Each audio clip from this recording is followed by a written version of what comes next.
Hello friends, फिरे एसेছি মধ্যপ্রদেশের ওরছা পর্ব নিয়ে।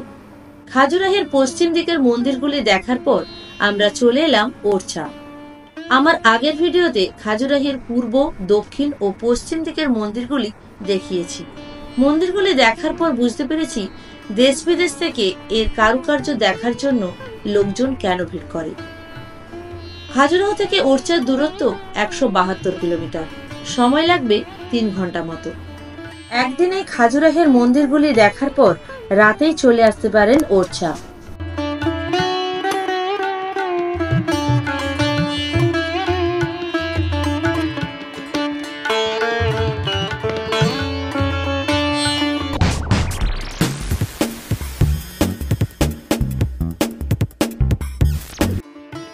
ওরছা পৌঁছে আমরা মোনার্চ রামা প্যালেসে উঠলাম। হোটেলের গেটটা খুব সুন্দর করে সাজানো, বাইরে থেকে মনে হবে কোনো রাজবাড়ি।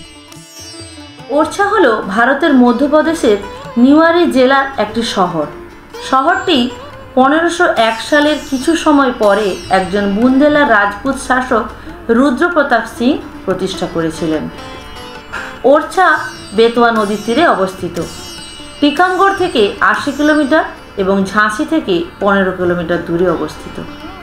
এটি রাজপুত এবং মুঘল স্থাপত্যের একটি প্রকাশ, যা জালিযুক্ত জানালা, প্রক্ষিপ্ত প্ল্যাটফর্ম এবং বারান্দা এবং ছাদে আয়না দিয়ে সজ্জিত। বুন্দেলা রাজবংশের বংশধরদের দ্বারা নির্মিত ওরছা ফোর্ট কমপ্লেক্সে রাজামহল, শীষমহল, রায়প্রবীণ মহল এবং ফুলবাগের মতো বেশ কয়েকটি স্মৃতিস্তম্ভ রয়েছে। বুন্দেলা রাজবংশের বংশধররা বছরের পর বছর ধরে দুর্গ কমপ্লেক্স তৈরি করেছিল। রাজামহল, যাকে রাজমন্দিরও বলা হয়, রাজা মধুকর শাহের শাসনকালে 1554 থেকে 1591 সালে নির্মিত হয়েছিল এটি। রাজা বীরসিংহ দেও ওরছা সফরে আসার পর মুঘল সম্রাট জাহাঙ্গীরের প্রতি কৃতজ্ঞতা হিসাবে জাহাঙ্গীর মহলটি নির্মাণ করেছিলেন। রাজা ইন্দ্রজিৎ সিং 1618 সালে কবি এবং সঙ্গীতজ্ঞ রায় পারভিনের জন্য রায় পারভিন মহল তৈরি করেছিলেন, যার সৌন্দর্য তার মনকে মুগ্ধ করেছিল। রাজা উদয়ত সিং এর জন্য প্রাথমিকভাবে নির্মিত শীষমহল, যা এখন একটি এমপিটি শীষমহল হোটেলে রূপান্তরিত হয়েছে, কিন্তু মুঘল ও রাজপুত স্থাপত্য শৈলীকে একত্রিত করেছে। চলুন এবার আপনাদের দেখাই একটা সাউন্ড অ্যান্ড লাইট শো। সন্ধ্যে 7:30 থেকে 8:30 পর্যন্ত ইংলিশ ভার্সন এবং 8:45 থেকে 9:45 পর্যন্ত হিন্দি ভার্সনে একটি সাউন্ড অ্যান্ড লাইট শো হয়। এর প্রবেশ মূল্য বড়দের জন্য 100 টাকা এবং ছোটদের 50 টাকা। ওরছা এলে এটা কিন্তু মিস করবেন না। এই শো এর মাধ্যমে আপনারা ওরছার অতীত ইতিহাস জানতে পারবেন।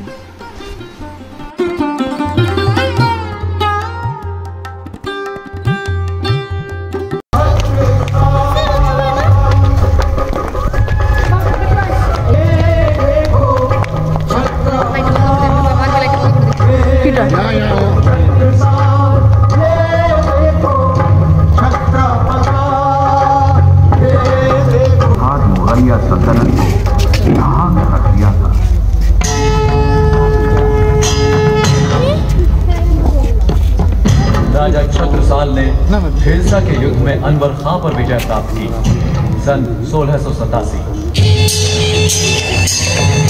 मिर्जा सदरुद्दीन के नेतृत्व में भेजी गई फौज को छत्रसाल ने पराजित किया सन 1688।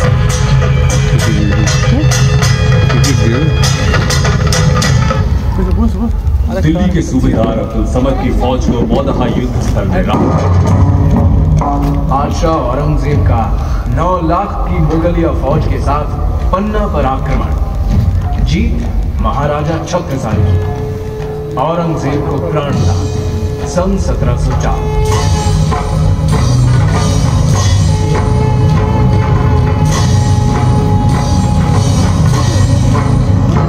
महाराज, युद्ध भूमि के समाचार अच्छे नहीं।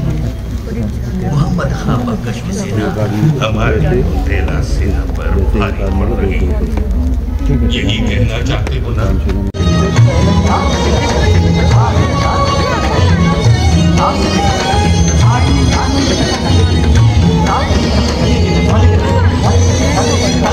সড়ক পথে আমরা মধ্যপ্রদেশ নিজেদের গাড়ি নিয়ে ঘুরছি। কোলাঘাট, রাঁচি, অম্বিকাপুর, কাটনেই, পান্না হয়ে খাজুরাহো দেখে ওরছা পৌঁছেছি। হাওড়া থেকে ট্রেন ধরে চলে আসুন বড়াসাগর রেল স্টেশন। সেখান থেকে ক্যাব বুক করে চলে আসুন ওরছা। দূরত্ব 20 কিমি, সময় লাগবে 39 মিনিট। এছাড়াও ঝাঁসি হয়ে ওরছা আসতে পারেন, দূরত্ব 15 কিমি, সময় লাগবে 30 মিনিট।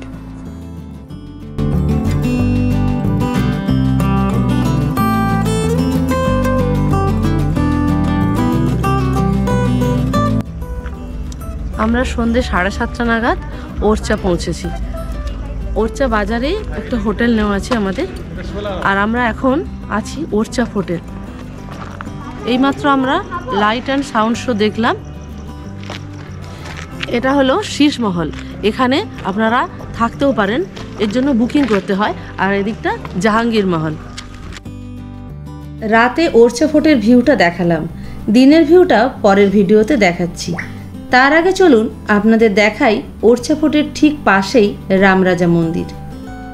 এই মন্দিরের একটু ইতিহাস আগে আপনাদের বলে দিই। স্থানীয় লোকেদের মতে ওরছার রাজা মধুকর শাহ ছিলেন ভগবান শ্রীকৃষ্ণের ভক্ত এবং তার স্ত্রী গণেশ কুনওয়ারি ছিলেন শ্রীরামের ভক্ত। রাজা রানীকে শ্রীকৃষ্ণের দেশ মথুরায় যেতে বললেন, কিন্তু রানী অযোধ্যায় যেতে চাইলেন। তখন রাজা বললেন, যখন তোমার কাছে রামের সন্তানরূপ থাকবে তখনই আমি তোমার প্রকৃত ভক্তি গ্রহণ করব। তারপর রানী পায়ে হেঁটে অযোধ্যা গিয়ে সরযূ নদীর তীরে রামের জন্য প্রার্থনা করলেন। 1 মাস উপবাস করে প্রার্থনা করার পর হতাশ হয়ে রানী মাঝরাতে নদীতে ঝাঁপ দেন, আর তখনই কিছু অলৌকিক ঘটনা ঘটে আর রানীর কোলে ভগবান রাম শিশু রূপে আবির্ভূত হন। শ্রীরাম রানীর কাছে 3টি শর্ত রাখেন। কেবলমাত্র পুষ্য নক্ষত্রে তিনি ঋষিদের সাথে যাত্রা করবেন এবং ওরছার রাজা হবেন রাম, আর যেখানেই তাকে নামানো হবে সেখানেই তিনি প্রতিষ্ঠিত হবেন। ততক্ষণে রাজা বুঝতে পারেন কৃষ্ণ আর রাম অভিন্ন। রাজা রানীর কাছে ক্ষমা প্রার্থনা করলেন।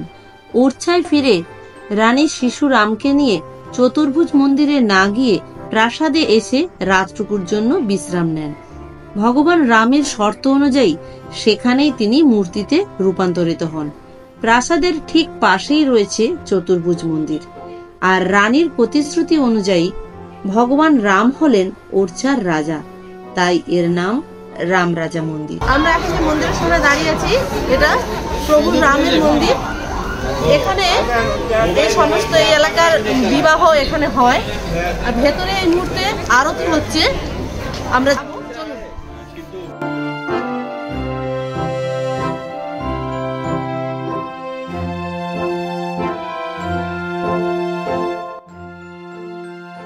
ভেতরে ক্যামেরা অ্যালাউ নেই, সেই জন্য আমরা ভেতরের ভিউটা আপনাদের দেখাতে পারলাম না।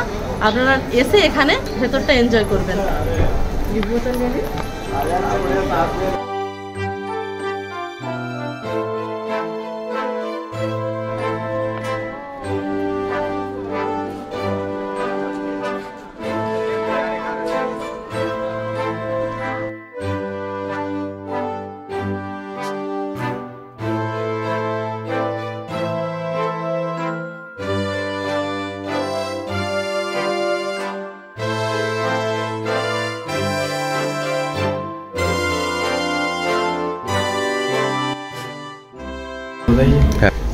हेलो गाइस, मैं सौरभ मिश्रा ओरछा से।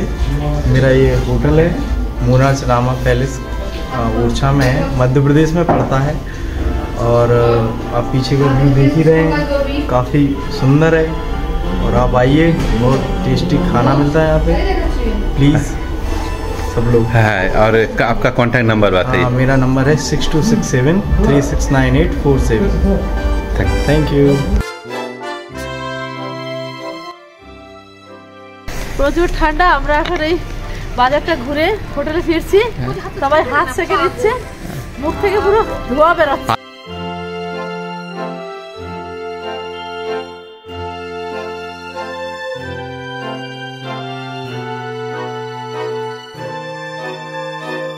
ভিডিওটি কেমন লাগলো কমেন্টে জানাবেন। দেখা হচ্ছে ওরছার দ্বিতীয় পর্বে।